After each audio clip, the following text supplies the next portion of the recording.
try. So it's simple but effective. It's not overly cluttered. No, it's alright. It's simple in a good way, not in a bad way. I mean, so when I like to make any kind of like design for anything, it's always like over the top or try to make it as detailed as possible. Yeah. Well, you're a perfectionist, but well, we are live streaming now, and I'm just gonna check very quickly that we are. Like I said, you'll have to monitor the comments because the internet can only just my internet can just barely handle this Skype call at the best of times. Well, the internet's been down most of the day, which is just amazing. Okay. Check live. So hopefully we should be. Should be streaming. I'll just double. Did we get many viewers in last time? Not many. Not many. Yeah. Okay, so that's good.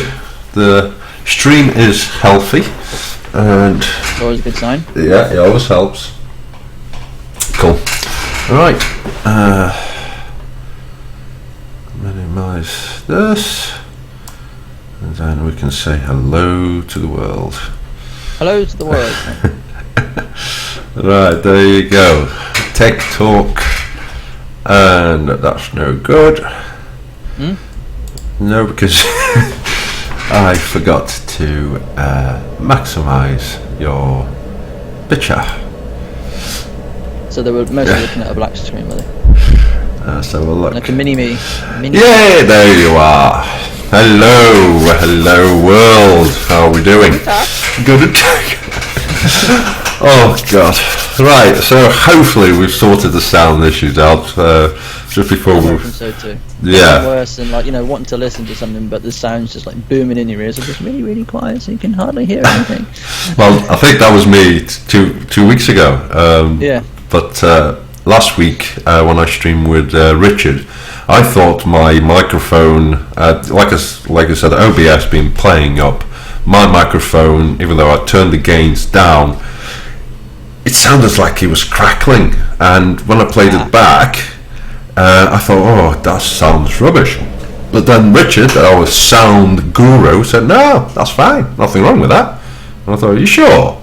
That doesn't sound the same as it used to, but I haven't streamed for ages.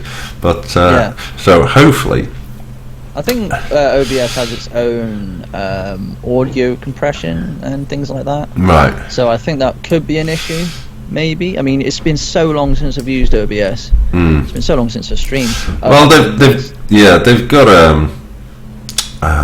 what do you call it? A studio, OBS Studio, which is the revamped version, but I haven't used it. So there you go. So.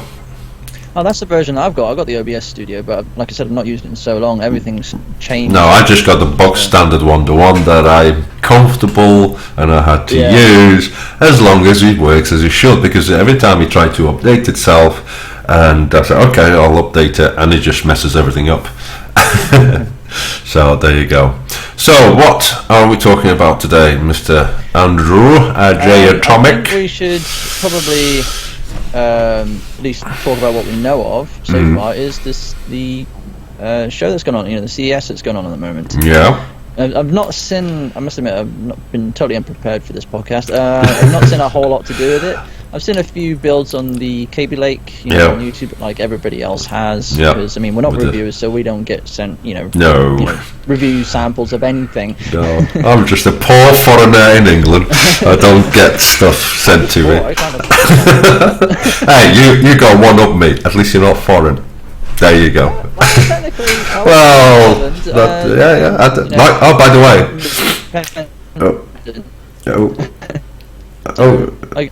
My wife likes to remind me that I'm foreign. Well, I did see a picture of you in your full attire kilt looking very smart. On Facebook and on Twitter. Yeah, very smart. So yeah, CES. Well, last night, stupidly, I'm knackered today. I woke up, went to bed late, and then got up at 2:30 in the morning and watched Nvidia's keynote live at CES in the hope that we will have a bit of a smidget of news in regards to upcoming GPUs, like everybody's been leaking all over the net about the 1080 Ti, and nothing, not zilch. It's all mainly about AI, artificial intelligence, and they firstly said, oh yes, we've recently made some great progress on the GPU that allow us to have self-driving cars, and they've released, are going to release in the upcoming months a new shield with 4K and partnered up with loads of companies, and by 2020 they have partnered up with Audi, and they'll have self-driving cars.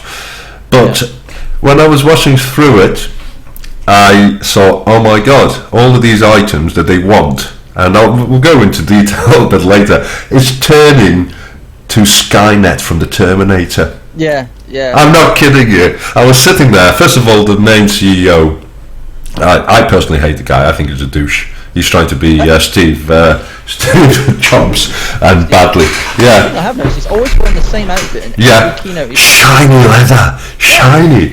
I was like, the exact same one. But he kept repeating himself every time, and then it's amazing. Is it amazing? I was like, it's amazing. I thought, no, it isn't, because they haven't showed us nothing.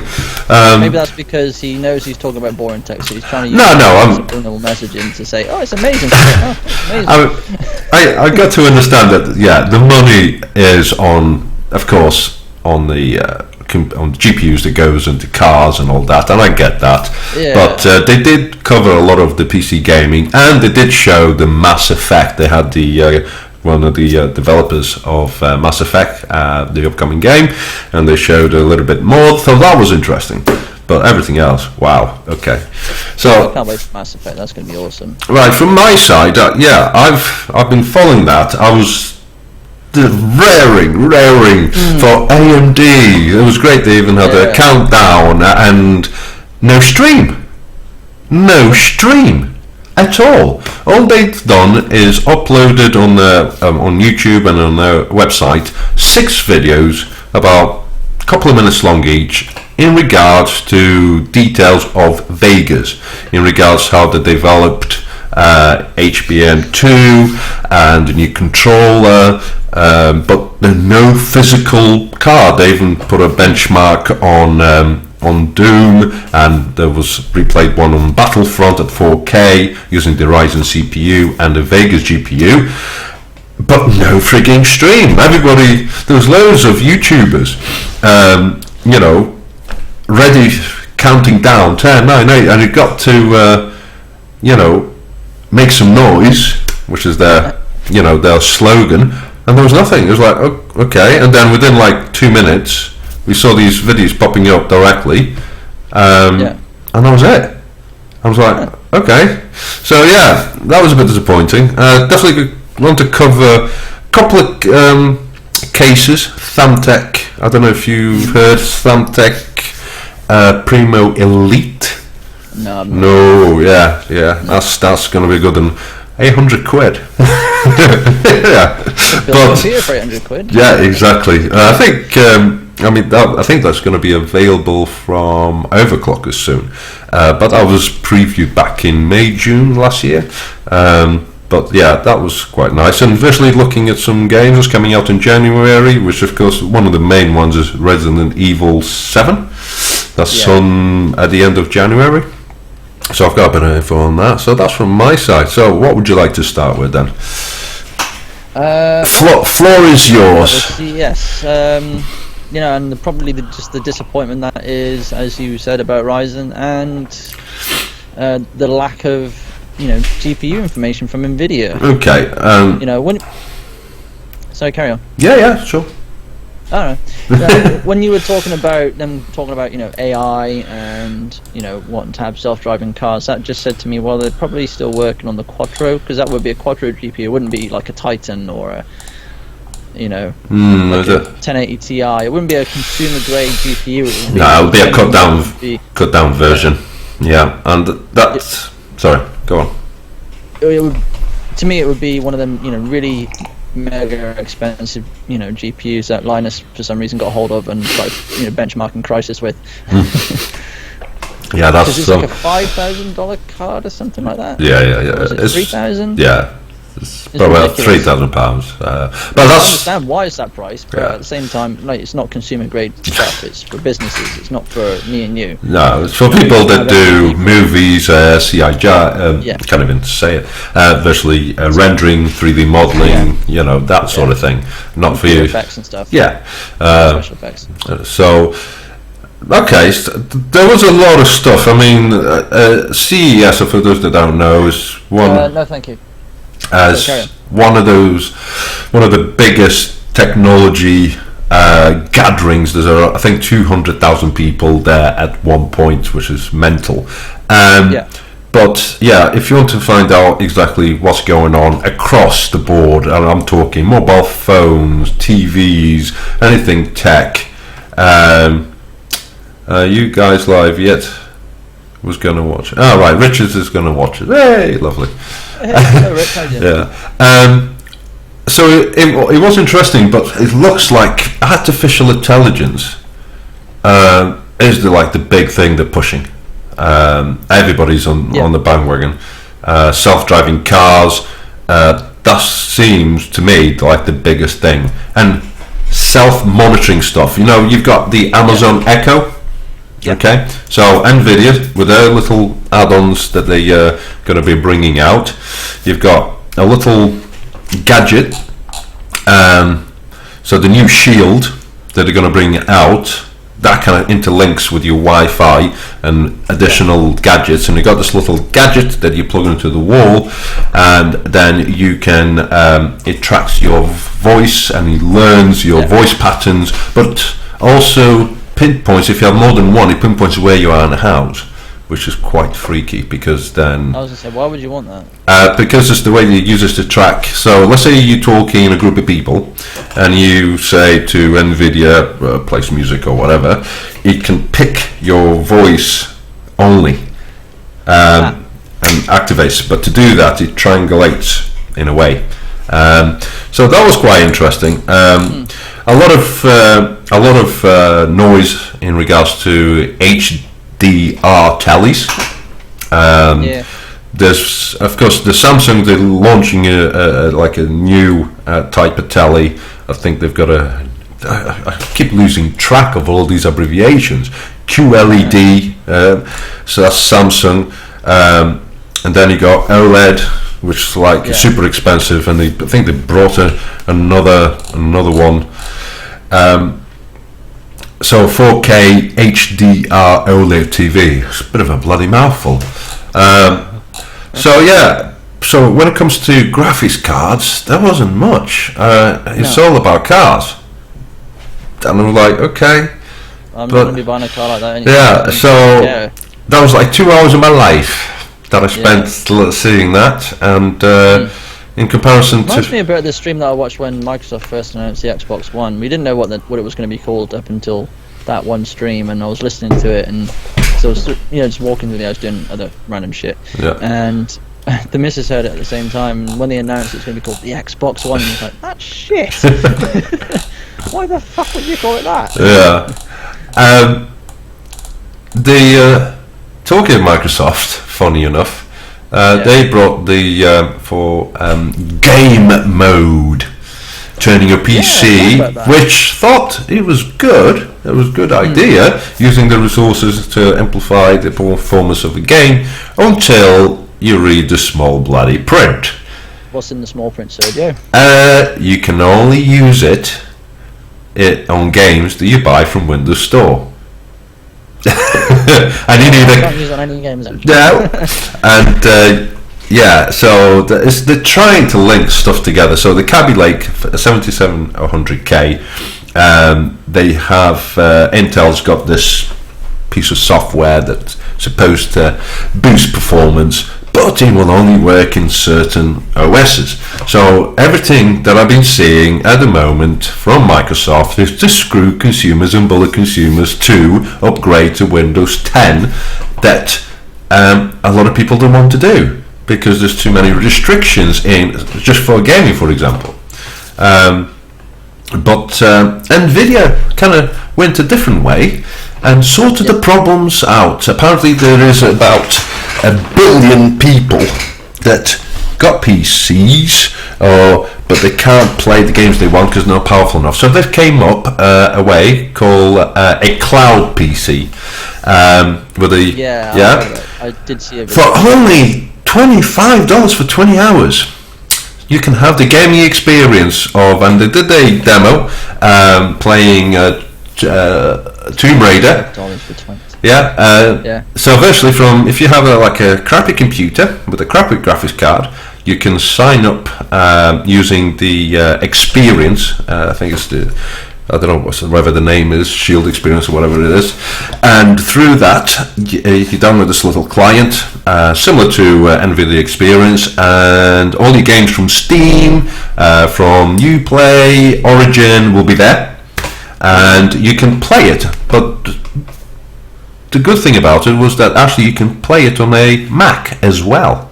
So like Tomb Raider, for example, can't work on a Mac, but if you have the clients through Nvidia on a cloud PC, you can play it, and because it's running on external hardware and you're just streaming it to your device. But it's like, okay, so good idea, but damn, $25 for 20 hours. Yeah, that's no.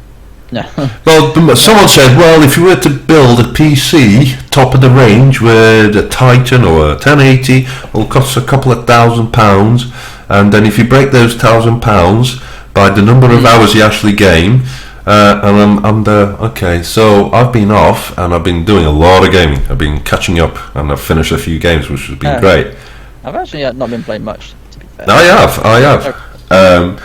But it's like, I said, well, in a sitting, I can be there for like 8 hours. That's like half of the amount gone.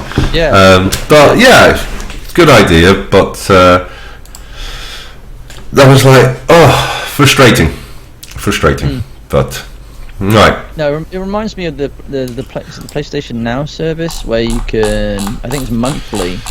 I'm not actually signed up to this. I don't bloody know. But you pay monthly. Say £7, £8. Oh yeah, like Microsoft do.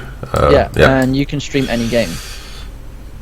Okay. So you don't actually need to own the game. You've already got the hardware because you've already got a PlayStation. Right. You don't physically own a copy of the game. You just pay a subscription. And you can play any game out of the library. Yeah, so you're renting, really. Yeah. That bothers me. It bothers me as well, because I'm not always going to be on the PlayStation. I know you could just cancel it some months and then re-sign up other months, but at the same time, if I'm going to play a game, I want to have the physical copy. I know I've got over 100 games in Steam. But I went to a website and firstly it tells you how much you actually spent on games. So I've got about over 100 games, and there's like almost £1,000 value in games. I didn't pay. It might be value of that. I wasn't stupid enough to pay £1,000 in games. There's very few games these days that actually buy at full price.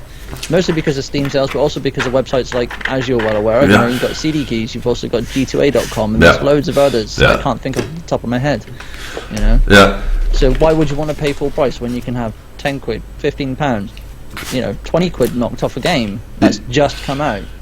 I mean, everyone probably remembers on PC, Batman Arkham Knight had a shit time launching on PC. It was optimized for consoles, and it had 6 months it took.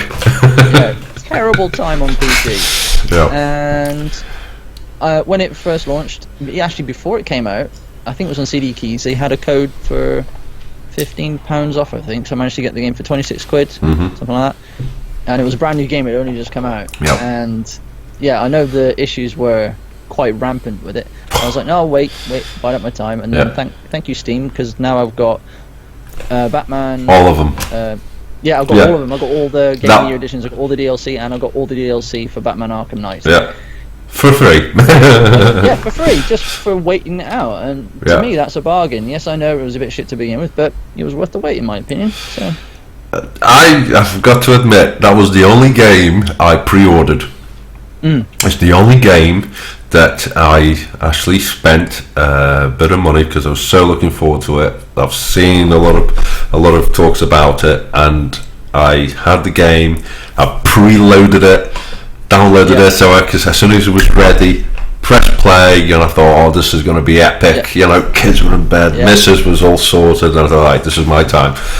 And then that cutscene came up, and I think it got to the cafe when the zombies freaking turn, and it went boom, crashed.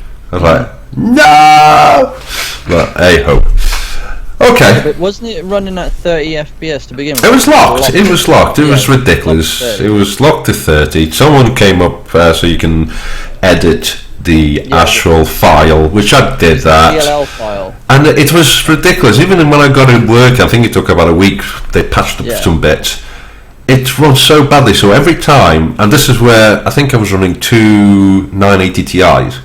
Okay, and every time you jump in a car and you eject, my frames went down to 9 frames a second, and then it went back up to around 65, and it was like 65, 30, 24, 4, boom, boom, and I thought, this is ridiculous. I don't have a top-notch monitor. I've got a 60 hertz 1440p monitor, 27-inch, and I'm not asking a lot. And I thought, okay, I'll disable one of the cars, maybe this is the SLI. And I put one card and I thought, no! I was getting like 9, 12, 17. I thought, no, forget it, I'm not touching it. Cool. Yeah. I've always liked the Batman games simply because they always implement, the Nvidia physics. Yeah, it's cool. Yeah. The fog. And I love that stuff. I wish more games did it. Yeah, that's very taxing on the GPU, but to me, that's like not really. Exclusive. Not really. If you think about it, this is where people today won't even remember that we used to have separate physics cards. Yeah. And guess who bought that company? Nvidia. Yeah. And what did they do with that technology? Implemented it into every GPU since. Not to the extent that they were using it. There was a lot of support and games that supported physics cards, and then Nvidia took that and did nothing with it for God knows how long. Yeah. And then didn't share it. The cards, but they didn't. There was no games coming out with it in. But this is the thing: they didn't share it at all. Didn't even open source it or anything. AMD approached them and said, "No, we bought the company, it's our technology now." But it's like one of those: take out the competition, and by restricting them to give access to something phenomenal. Because it'd be so awesome to have that in every game. It would be, but it's down to the developers, and there's a big hoo-ha in regards DX12 and the API Vulkan, and which way is that going to go? But interesting. Right, Vega's GPU. Just got to cover very quickly for those that are probably watching. I'll just switch it over. Radeon Vega's 5 things you need to know about the actual latest graphics card. So we know for a fact that they didn't show anything. There's a leaked photo. There's been picture of the actual chip itself, not the card, and that was actually taken today and from a overclock3d.net. So it's been pictured at CES today, confirming that the GPU has 2 HMB memory stacks and the die size is 500 mil. So this is saying in regards that Vegas 10 will have 2 stacks of HMB2 memory, which will give 512 gigabytes a second memory bandwidth, which will be larger than GDR5 powered Titan Pascal. So it's all good, but people are a bit skeptical of HMB because the first version that came out, they were limited to 4 gigs. Wasn't that the Fury X? Yeah, and people, it made up for the huge bandwidth, but that was the shortcoming, and people, because of that, people's gone to mine more, bigger number is better. Yeah. But at that point, it wasn't developed. So now this is the second development, and this is where we seeing stupid gains in regards to bandwidth, and that's what you need. So yeah. I think it was just a rumor. Wasn't the 1080 Ti supposed to have HBM memory? That's what they said, but if that was the case, and I don't think it will. No, this isn't an AMD made thing. No, Nvidia do not have. They're behind AMD in regards to HMB. AMD has been the ones that have been developing this. They've been pushing this, and they're now at the stage where they're ahead of Nvidia. Because if Nvidia had development done on this type of memory, because it's superior, they're even saying GDR6, this is superior, but they haven't got it, because if they had it, they would stick it on the Titan X Pascal, be done, dusted, and move on. But they don't have it. They wouldn't stick with the older tech or slower tech. They would want to move no. the fastest thing. So that that was a little bit interesting. But the 5 things, bear with me. The thing I want to know mostly is the price, and I'm sure everyone else is the same. Well, this is the big thing. Titan X Pascal is at $1,200, but it's very hard. I would say because this is a high-end GPU, it would come. They will like this come just below. Okay, if it's because the benchmarks that we've seen now, we've seen 2 main benchmarks. We've seen Battlefront. And not just when the Ryzen CPU got launched, but now there's been a not leaked, it was captured with Fraps. So we got Battlefront at 4K monitor being run by a Ryzen CPU and Vega's GPU, hitting 60 plus FPS. Then we have Doom, which is very well optimized and using Vulkan, and that was hitting over 60 FPS at 4K. So we know that this card is capable. We know that this card is capable at 4K gaming, and the other competition to that, and the only card that can do that, is the Titan X Pascal. So price-wise, if they bring that under $1,000, people will pay for it. Oh yeah, for sure. But it depends how much they think people really want it, and I think today's move was a bit of a dumb move by AMD. I personally, I think I had a bit of a rant to tweet it out one of the websites. They fucked it up. They've gone and fucked it up because they're gonna blown it all to hell. Yeah, and I said it's like, why didn't you? Because Nvidia hasn't said anything, so they're holding back as well. Because they probably made that decision to not do anything and have plan B as such. But I think isn't CES 3 days long or 4 days long? Yeah, but today. So maybe they're a big announcement for later on. No, there's a couple more conventions as such for consumers. This is more of a commercial. But we thought. But the way that did you see the little advert that AMD's done leading up to Vega's countdown?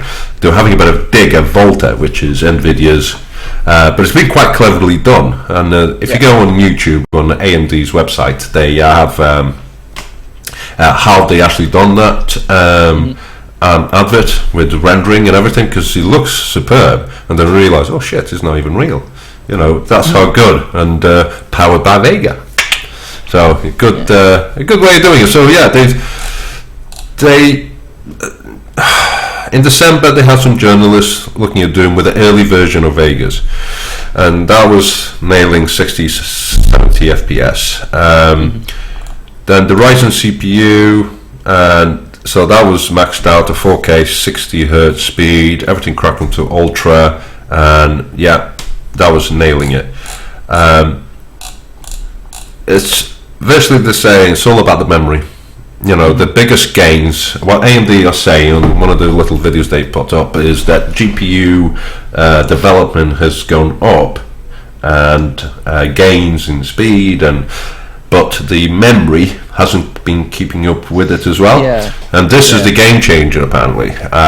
This is where, especially the high bandwidth cache controller, so they've playing a word now, they're trying to move away from how much RAM there is on the actual card. VRAM is now cache, So no, I love it when they're trying to change the terminology. It's like when Nvidia keep it the same. I don't know, because then you associate HMB to their first outing, which was the 4 gig on the Fury card, and they don't want that. They want, this is evolved. This is now cache controller. Cache controller. But it sounds all great. I mean, they did a Witcher Wild Hunt Ultra at 4K and Fallout 4 demo, and that was achieving a lot higher due to the memory, the way it was being utilized. So that was quite interesting. Fallout 4 is notoriously a bad game when it comes to optimization. It's a good game, but for optimization on PC, it's terrible. So everybody is firstly talking about compute engine, the next gen compute engine. How many clocks instructions can be done a second? And so what AMD has firstly done is broke everything down, 8-bit, 16-bit, 32, and I think 64, virtually saying there are some tasks where you might be using on the old generation, using a specific way of doing it, but because now we have everything broken up, you'll be a lot quicker. Someone, you're all right. Someone's having a bath.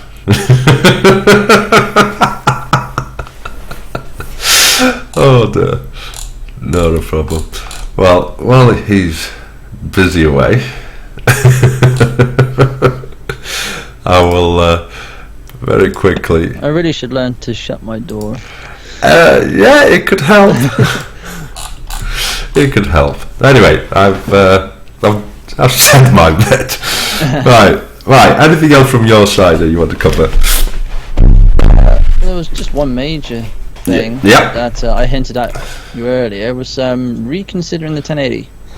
Okay, shoot. Just simply, for cost versus performance gain, mostly. I'm already, with the 980, I know it's a standard 980. Yeah, it's a for the Win edition, so it's clocked higher, and it's got overclocking potential. I haven't touched overclocking really. I think I had a profile set to about 1700 megahertz. I think. Right. That was the highest it would boost to, which is pretty good. But at the same time, it's the amount of money that would need to be spent on a 1080 just to say I've got a 1080. I know I could sell the 980 and get some of my money back, but at the same time, it's like at the moment I'm like trying to weigh up like money versus, is it really worth it? I've got the money for it. I've got the money in my savings right now where I can afford it. Or I could literally just drop the money, get the card tomorrow, sort of deal. Well, maybe not tomorrow now because it's like 9:30 at night. So what have you realised? I've lent you a 1080, not a reference, but a decent aftermarket, a very good aftermarket. So what have you been doing with it to make you realise this is overkill to what I actually need? Because it is. Only see the benefit of having a 1080 from 4K. The higher resolutions. If I was to get a 1070, I think I would still see that performance jump in 1080p and 1440p. 4K would be a struggle because that's what the 1080 is for. Because I'm only playing at 1080p, 1440p at a push. I don't need to play in 4K. I've got a 24-inch monitor. 4K is wasted. You need like 27 bigger. This is what I've been finding out myself. I've been lucky that I've been off work. I had a bit of time in the evenings. During the day, kids just take over my life. I've been playing all games, new games, single card 1080 SLI, and I've got two 27 inches 1440p monitors, and one card is, and this my monitor 60 hertz.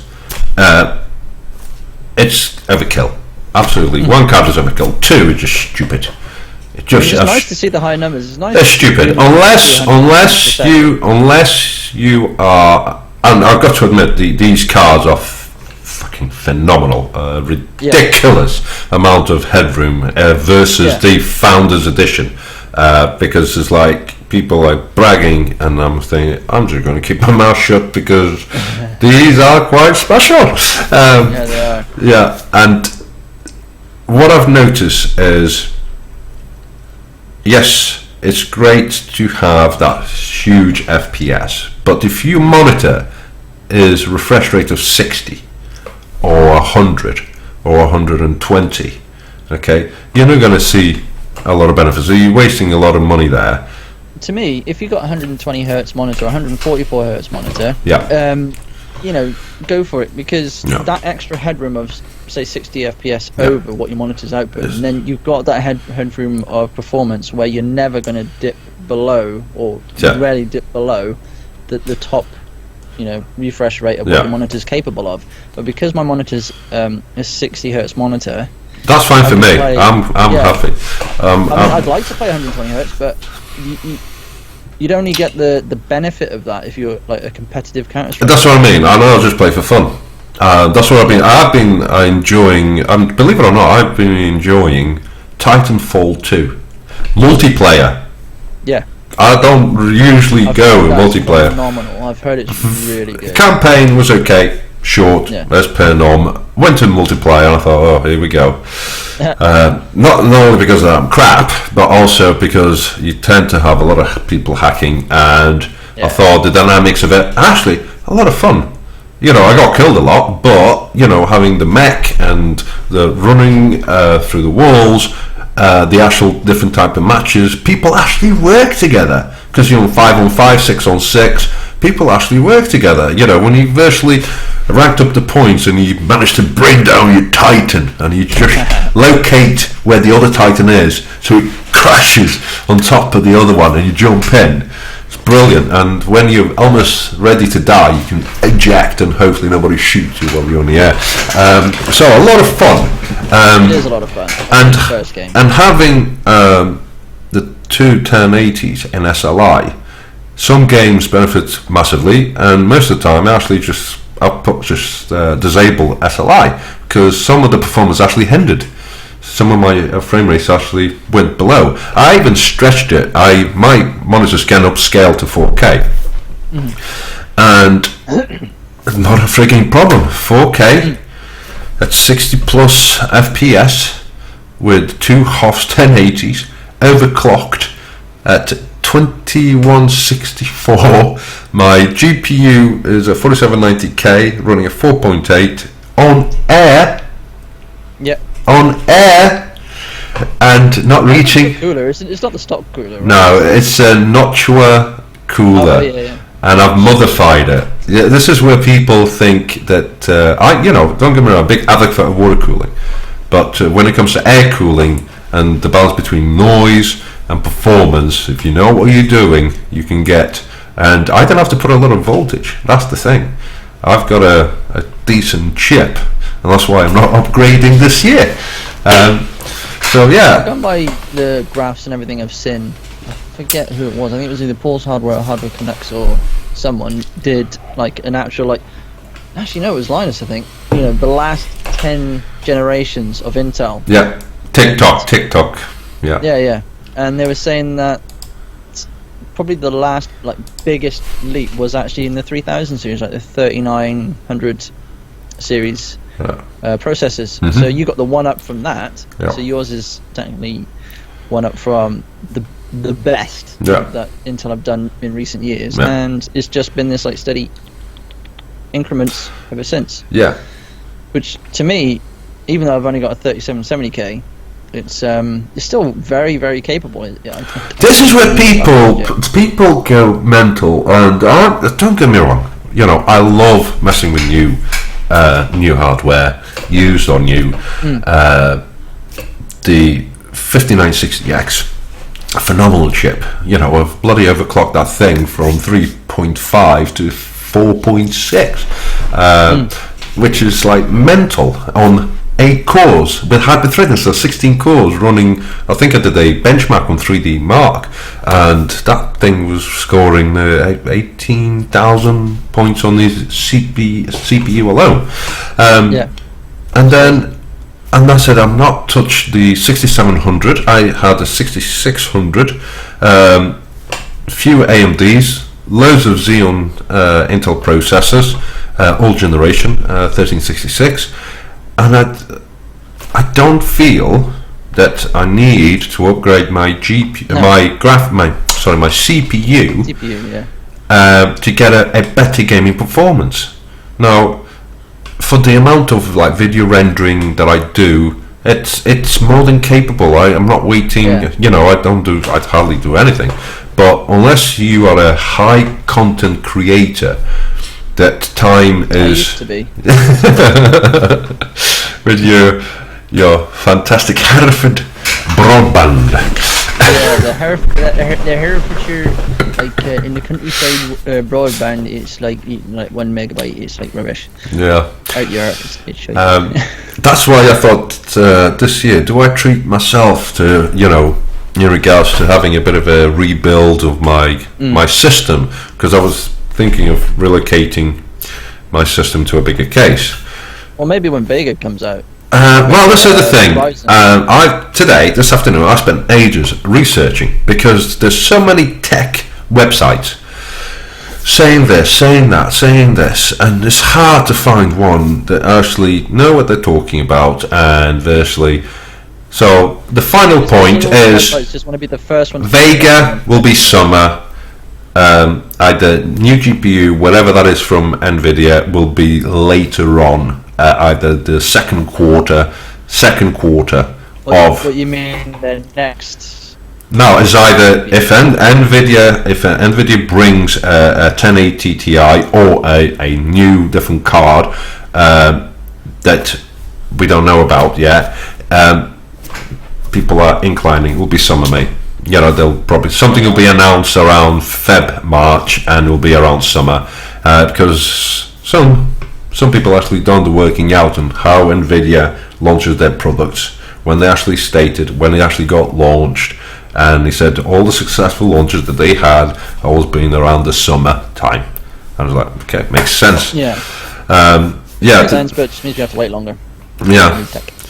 But again, the new boards, the Z270s for the Kaby Lake, so that's the main focus at the moment. So if I was the owner of a Z170 system, what actually Kaby Lake bringing me to say, okay, I need to drop my 6700K and go for the 7700K? I suddenly had flashbacks of that PC Elitist video I sent you. This is what I mean. I have been helping out a few people, and they all saying, well, I've got this, but I want. This is a big thing. There's a difference between a want and a need, right? It's nice to have something, but it's actually more useful when you need something, okay? And this is again reason why I'm like, do I really need a 1080? Yes, it's nice to say, oh, I have one, and for you, I'm not keeping it. I'm the best thing. I'm not keeping mine. I'm selling these this month, and I'm going sticking with my investment in 980 Ti for the setup that I have. Those what I need. I had 2 of those in SLI. Absolutely, I've sold the other one, and I'm fine. Up for what I need, I'm fine. From what I've seen, the 1070 will be about the same sort of performance as a 980 Ti. Yeah, bandwidth is smaller, and it's a cut down version on the CUDA cores, but in regards to performance, in regards to 980 or 980 Ti, because of the higher boost and the higher core speed and the better energy efficiency, you will get a better performance. Absolutely. It's pretty much dead even. For a 980 Ti, I still favour the 980 Ti architecture, the Maxwell architecture, and the way overclocking on that card. Because one of the things that I found frustrating, I don't know if you managed to tinker with any overclocking on the EVGA classified 1080 GTX.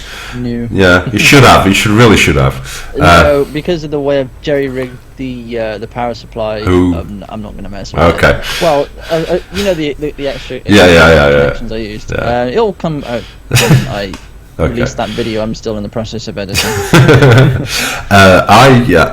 What I personally noticed was frustrating, the dynamic boost.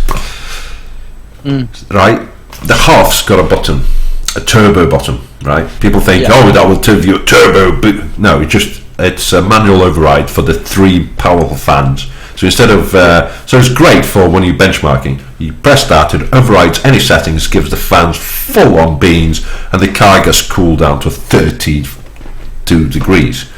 Which is ridiculous on air cooled. Yeah, and when you push it, it doesn't reach past 60. Which is phenomenal. And when I mean push it, I was using Firmark, which burns.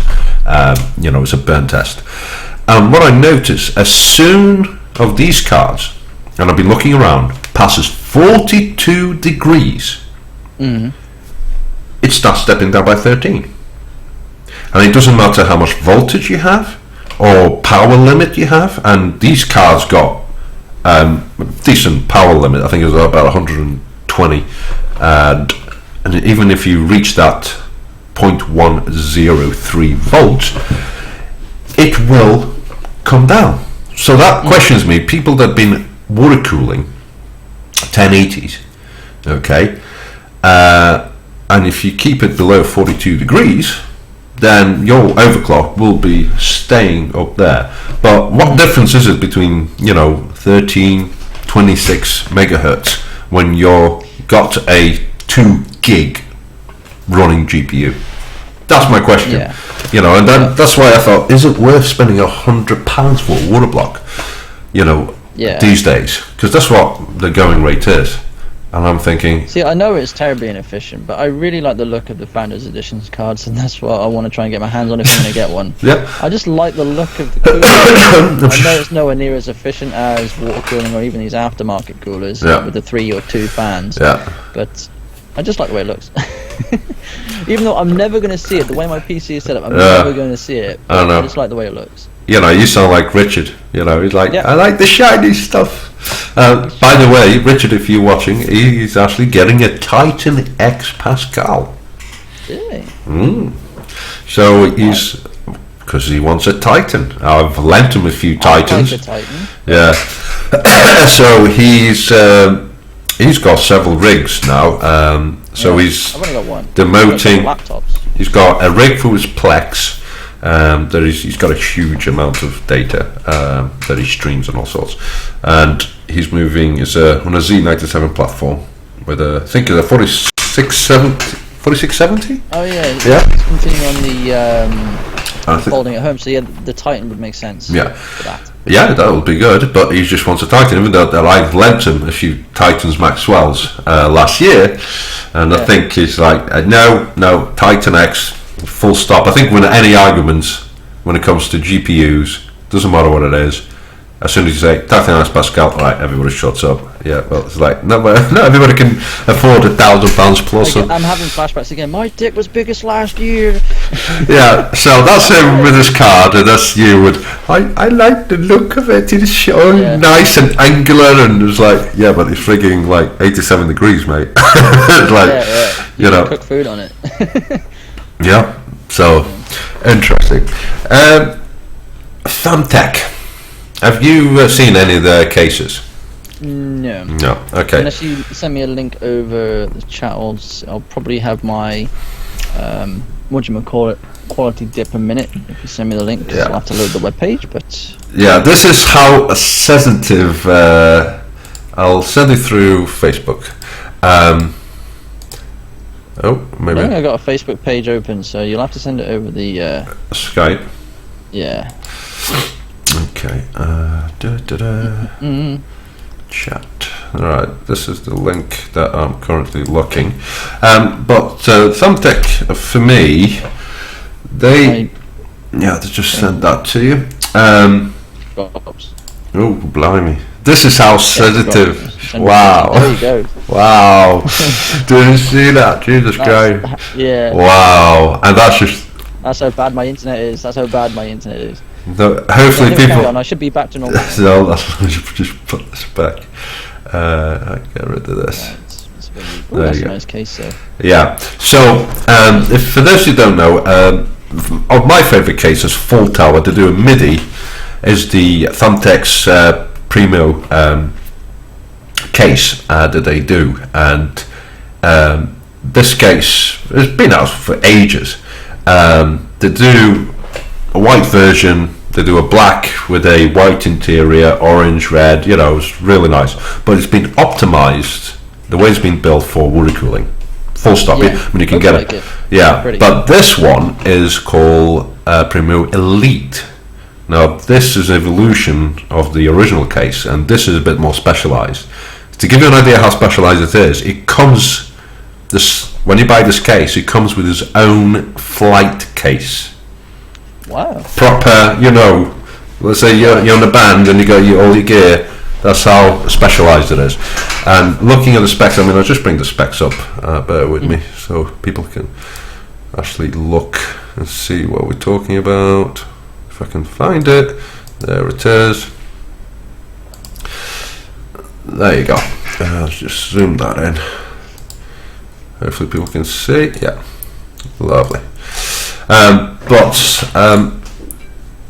This is it's been out for a while, and what I like about it is that on the way that it's been cleverly built and thought of, because there's room in there for the E80X motherboards, which are the super wide, and even some full cases can't really fit everything in, but this case is so massive that you can actually fit as well, in addition, a mini ITX using an expansion kit. Yeah, so you can have two. That's crazy. Yeah, the GPU is going to be mounted vertically, horizontally, or whatever way you want it. And this is what impresses me. It offers rooms up to a 480 radiator or 560 in the front. So can you imagine how tall this case is? A 480 or a 420 at the top, a 480 or 420 in the midsection, a 480 or 420 in the rear, and my desk. Yeah, it's similar. It reminds me of Case Labs. Case Labs got the modular bottom and top, I think, J2 cents. But yeah, those are very, very nice cases, but American built. So to bring my case, it's probably one of the most popular videos on my channel. It's got like 11,000, 13,000 views. Woo! It's the unboxing I did of my Zalman one case. Great case. Really good for 30 quid. It's a brilliant case. Yeah. But it's a mid-tower case. It's compared to yours anyway. It's really tiny. We're comparing cases here, not anything else. Hey, cheeky. Who's got kids? Yeah. Go on then. But yeah, no, it's but I have been thinking, maybe if I go up to the £50 mark, would I be able to get a case maybe a little bit bigger, but also with a bit more better cable management, solution in it? Because this one, I literally had to squeeze it in. Yeah, entry price, if you're talking brand new for a full tower, is around the £70-80 mark. Yeah. And I'm talking bog standard. And this is the thing, when you make that jump from MIDI to full, and then you think, bloody hell, where's the extra money? It's only cost me double, but I'm not getting double the case, am I? It's cooling potential, really, because you get more airflow. Yeah, on this one, everything's really compact. When I've got the graphics card in there, when I've got the big CPU cooler, and I've got an Arctic Freezer 13 that was just given to me, which is really nice. All I had to do was just buy the brackets to fit my CPU. And also I've got some case fans on top and in the front, and there's literally enough space between the CPU cooler and the GPU for me to put my hand like that. Yeah. There's literally no space between anything. That's the advantage of having a full tower. It does give you the scope of different options of how you want to put your hardware, hard drives, cable management, multiple graphics cards. But I would imagine that the airflow in my case is worse than say yours is, because I've bigger case. Well, I've got this case is a Cooler Master V2, and it's full tower, but I've modified and put extra fans in it, and I've got a 230 fan up at the front as an intake, same on the top as an exhaust, and then on the actual cooler, I modified the cooler so I have a push-pull style with notch-way fans. Then I got an air-cool fan on the exhaust, all tuned, and you can't hear fuck all. And there's 7 fans. I think there's another fan that I put just behind the hard drives, because I've got like 7 hard drives, mechanical hard drives, plus another 2 SSDs. So it was like a lot of heat. And when I leave it on silent, the quietest profile that I've set up, you can feel the heat coming out. Oh, really? Yeah. Wow. I mean, you cannot hear it. You might hear the little tinker, and I've set up my because I've got Western Digital green drives. It shuts down to save power. So if you're not using the drive and you try to access a file, you can hear the click of the drive spinning up. That's the loudest thing in my computer is the graphics card. It's always the graphics card. That's the advantage of that G1 980. The fans don't operate until it reaches 60 degrees. It won't kick in. So if you're browsing whatever, and for me, I'm quite picky for but when I'm in my shed, get the static pressure fans going, 3,000 RPM, boom. So but this is. No, I mean, like, again, going back to this case just real quick, it was really good. I didn't cover it in my video, but it came with 3 fans already. I didn't really need to add too much to it. So it's a pretty good case for 30 quid. It's a brilliant case, and I would still recommend it. Even though I'm thinking about upgrading it, I would still recommend it. Yeah. I've got to admit, I was impressed with that case and that I saw when you actually did the unboxing. Because of the value for money. Yeah. Absolutely Cable brilliant. management, you've got hard drive bays. I think there's like 5 in total if you count the SSD. Yeah. Enough space for any size graphics card, like lengthwise. I mean, this EVGA card is so wide. It's literally the cables are poking out too far, so I can't get the case, side of the case on. Yeah. So. I mean, I've got 4 full tower cases, and the one that I thought, because it's the daddy, is the Corsair 900D, great for water cooling, and I thought maybe I can capitalize one of them and put my system. The Corsair 780T, which is I managed to pick another case in black. But then the hard drive, there's only 6 hard drives, and that might not seem important, but for me, I have a lot of storage. I have everything separate to eliminate what happened to me a couple of weeks back, and I've got everything separate. I've reset everything up. I've got a drive now backs everything up. I've got an image of my PC. I'm not going through that shit again.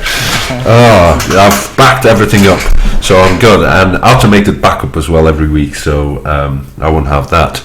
But what I've noticed is there's always a compromise when it comes to cases. Is either it looks nice, but it doesn't have the stuff that you need. So, air cooling or water cooling, or it has the cages, or it's got the internals right, but it looks bloody awful. Now, I'm more about usability than looks. If you have it was when it came to my case, it had all the features I wanted and it looked nice. Yeah.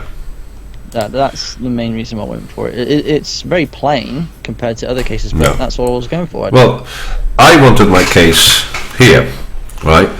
But as people are probably not aware, this is my dining room. This is my dining room. So my missus said, no offense, but I don't want this behemoth monstrosity of yours, because I've got a Thermaltake P5 and I wanted to put that here. And she said no. And it's like, no, You've got enough gear. You've taken over the dining room. You're not having that there. And I thought, oh, you bugger. Where can I hide? And the only place that I have left, because my PC is on the right hand side under the desk. Now, as you know, PCs on the floor without any dust filters. Dust will come in. So, once a week, make sure you hoover it up. So the other place that I have is where my legs go under my desk. And I'm looking and saying, what case can I stick under there discreetly so she won't notice, but she will. Because it knows everything. Because I've still got a couple of servers, the Z600s and Z800 servers, and I wanted to transplant the motherboard from that and put it in a full tower case, because it's dual CPUs, Xeons, and I've got from the folding I still have 3 systems, and I've pain in the ass because the power supply is specifically for that. You have to kind of mod it, and I thought, well, that would fit, if I wanted to do just rendering, that would fit under there, so I can have 2 PCs running, so if I can take one in commission and do my transplant, and that's the plan anyway. But if the cool. You should like how people have separate PCs for playing and recording and also streaming. Mine does everything. That's for those people though, that's their business. It's a hobby. No, it's just a hobby. For me, I just wanted to have a bit of a clear up in here and get all my wiring resorted again, because my kids, and this is another thing, with kids and PCs, wires get pulled. So today I switch on my PC and I was like, oh wow, okay, I've got, why isn't it coming on? I'm pressing, it's like power cable is in, the switch on is in. I was like, what the fuck? And then I traced it back and I've got an extension lead feeding, and my girl managed to switch it off and pull the plug. I was like, okay, what else? My mouse doesn't work. Right, she pulled the wire. Oh mate, so that's why I wanted to kind of have a case that's slightly different, and I can get the wiring away from grabbing little monkey arms. Any games that you think is worth looking out for January? I can't remember when Andromeda is out, Mass Effect. But as far as that goes, I mean, I've not been keeping up with many games that are coming out. What have I got? Not for January. I mean, the biggest one for me is Resident Evil 7. That's coming out on the 24th. The Hitman Complete First Season, that's on the 31st. There's a lot of stuff for PS4 coming out. One of them is Yakuza, which looks Yakuza, but apart from PC, there's a few titles that, I mean, they're good, but they don't interest me. There was one game for PS4 that I did want, but obviously I couldn't have wanted it that badly because I can't remember what it is. I think it's because I'm not in the market at the moment to be buying new games. I'm not looking at them. I mean, Mass Effect would be great, but it looks so many other games to play right now. That's what I've been playing. I bought Metal Gear Solid Phantom Pain in the Steam sale, so I got all that and all the DLC. Oh, like number 5. £7. Yeah, number 5. So I got that to play through. I've still got a restarted character of Fallout 4 I'm playing through. Rise of the Tomb Raider, that's an amazing game. I need to put more attention into that. Yeah, a bit linear, but good. I've got like 10 other games installed on my PC that I'm just not playing because I'm always playing something else. Yeah. So what have I bought over Christmas? Watch Dogs 2, Battlefield 1, Titanfall 2, and one for Friend and Me, which is Warhammer, Total War, Warhammer. Yeah. Now, very different to what I normally play, but strategy games, me and a friend of mine, we like that sort of games, and it was nice to have the Warhammer because he's a big Warhammer fan. I'm used to, but not anymore.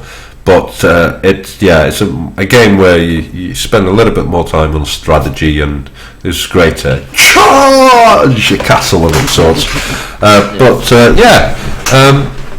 other games, there's not really much, really. Not much for me, anyway. That's really... I mean, just having a quick look. I've still got Doom to complete. As much as I ramble on about how great that game is, to complete. Have you seen the trailer for Resident Evil Biohazard? No. Ever since it's gone, what was it? I'll put it on. After Resident Evil 6, I've not really been a massive fan. I've got Resident Evil 6. I'm actually, no, technically I've got all of them now, because I bought Resident Evil 4 in the Steam sales, and I've not played that one either. Right. That was originally on the GameCube, and I never played it because it was on the GameCube, and then it got ported over various times, and I just never picked it up. But now I've got it. I need to play it. I'm just hoping that again, it's one of those that these days developers screw you over, especially a good franchise like Resident Evil. This looks like it's going back to what it should be. What made Resident? Yeah, scare the shit out of you. Kind of thing, because the trailer. I mean, I'm just playing it now. Was playing it until it probably froze. Yeah, it's froze. Oh, it doesn't like it streaming. Oh no. Oh, okay, we're back on. It actually looks the sort of game that if you were playing, say, on VR.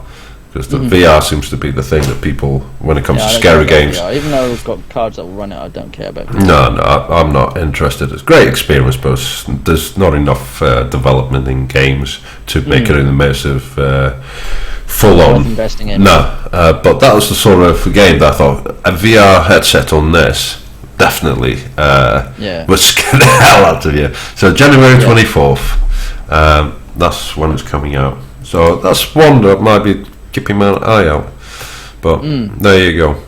Anyway, my friend, anything else you want to cover? Because I'm pretty much done. I am shattered, and I got to get up early tomorrow, so I'm actually thinking about I'm going to call it there. Okay. Anything for your channel? Any upcoming? AJ Tomica. You know, if you feel like checking me out, other than what I've been talking with Sergio, if he's nice and kind, he will link my channel in the comments. If not, that's fine. So, but I've done it. I did it. You checked the description. I even put your YouTube in there, and got your Twitter on the go. And I mean, I mostly upload. The majority of my videos is gaming, just random gaming stuff. I start a lot of Let's Plays and definition, mostly, especially at the moment, simply because I've just not got the internet for it. But recently I've been doing more like benchmarking videos, and I will have a 1080 opening unboxing video coming out very shortly. Once I've finished editing it, I'm just going to do a face talkie cam thing for it, and I'll get all that sorted. Fair enough. Another week, but I'll get it sorted. Not a problem. Well, from my side, I've got 3 videos I'm working on at the moment. Hopefully I'll be able to get them done before the 9th when I go back to work.